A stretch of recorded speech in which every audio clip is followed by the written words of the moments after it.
ఇలాంటి విషయాల్లో especially ladies చాలా అప్రమత్తంగా ఉండండి. ఎందుకంటే ఎక్కువ బంగారం వేసుకుని బాగా కనపడేది మనకే కాబట్టి దయచేసి ఆ విషయంలో జాగ్రత్త వహించాలి. ఇంకా రెండో విషయం ఏంటంటే, ఇప్పుడంతా సమ్మర్, పిల్లలకి హాలిడేస్ ఉంటాయి, తర్వాత పెళ్ళిళ్ళు కూడా ఉంటాయి ఈ సీజన్లో.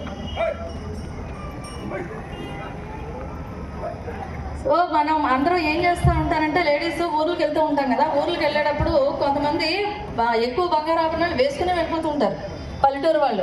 కొంతమంది ఏం చేస్తారు, బాక్స్ అప్పుడు రద్దీ ఉన్నట్టు గబగబా, అంటే ఒకళ్ళిద్దరు ఉంటారండి గ్యాంగ్, వీళ్ళు గ్యాంగ్ లాగా ఉంటారు, అందరూ ఒకటేసారి వచ్చి బస్సు ఎక్కుతున్న వాతావరణాన్ని క్రియేట్ చేసి ఆ టైంలో చోరీలు చేస్తూ ఉంటారు. కొంతమంది విలువైన బంగారు ఆభరణాలు పెళ్ళిళ్ళకి వెళ్తూ ముందే వేసుకుని వెళ్తారు.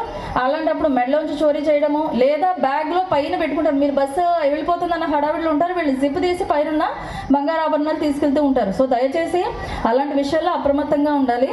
మన బంగారు ఆభరణాలకు కానీ మన ప్రాణాలకు కానీ ప్రథమ బాధ్యత మనదే.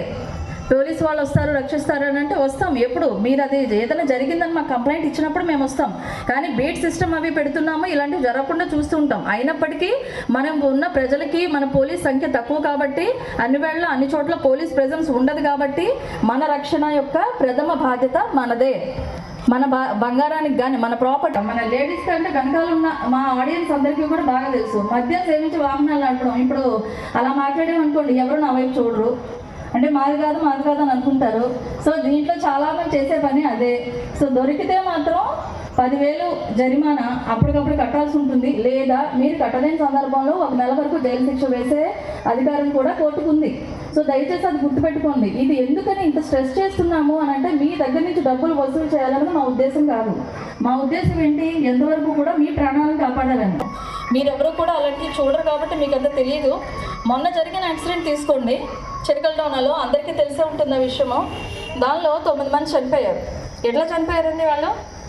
ఆయన 4 గంటలకి బయలుదేరి నైట్ అంతా డ్రైవ్ చేస్తూ తెల్లవారు 3ంటికి నిద్ర వచ్చేస్తూ ఆల్మోస్ట్ తూలిపోతూ ఉన్నాడు. ఎదురుగా వచ్చే వాహనాన్ని కొట్టేశారు.